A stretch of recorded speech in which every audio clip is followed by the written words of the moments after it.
André Friedenberg, vous avez présenté le rapport du Conseil régional sur le développement du numérique pour Rhône-Alpes.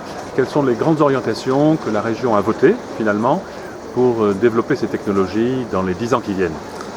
Oui, alors d'abord, je dois être satisfait puisque la région a voté à l'unanimité le rapport, la délibération que je lui présentais.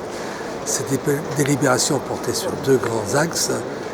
D'abord, le déploiement de la fibre optique à la Venée, c'est-à-dire ce qu'on appelle la FTTH, c'est la prise qui va directement chez la Venée, et également toute la politique de l'innovation et de la créativité.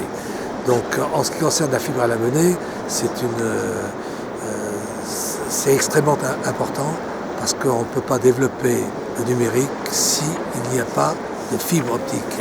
Et là où je me bats actuellement, c'est que je voudrais que l'on considère le cuivre comme obsolète. Parce que le cuivre ne pourra jamais remplacer la fibre. Et dans peu d'années, si nous avons encore des réseaux en cuivre, eh bien, ils ne pourront pas fournir l'ensemble des possibilités que la fibre pourrait faire. Voilà. Donc ça, c'est très important. Et d'ailleurs, le vœu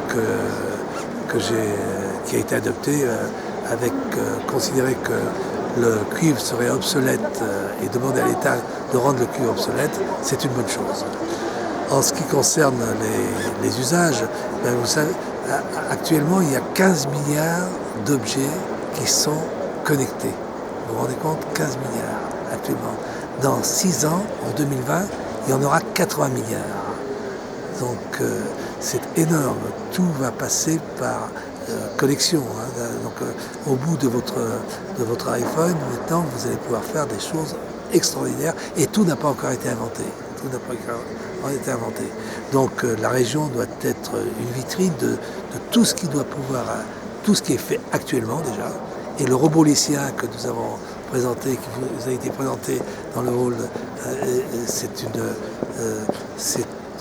une preuve que la région peut être initiatrice de projets.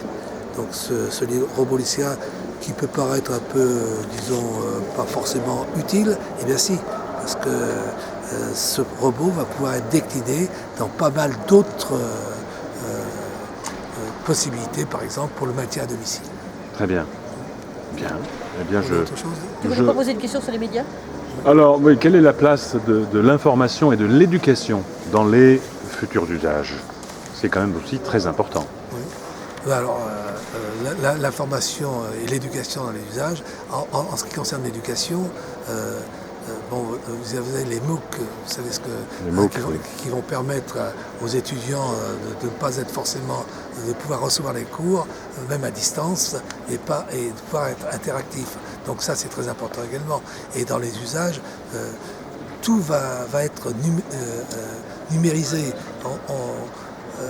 Je vous ai dit, le numérique est transversal. Il va pouvoir s'adapter à tous les domaines.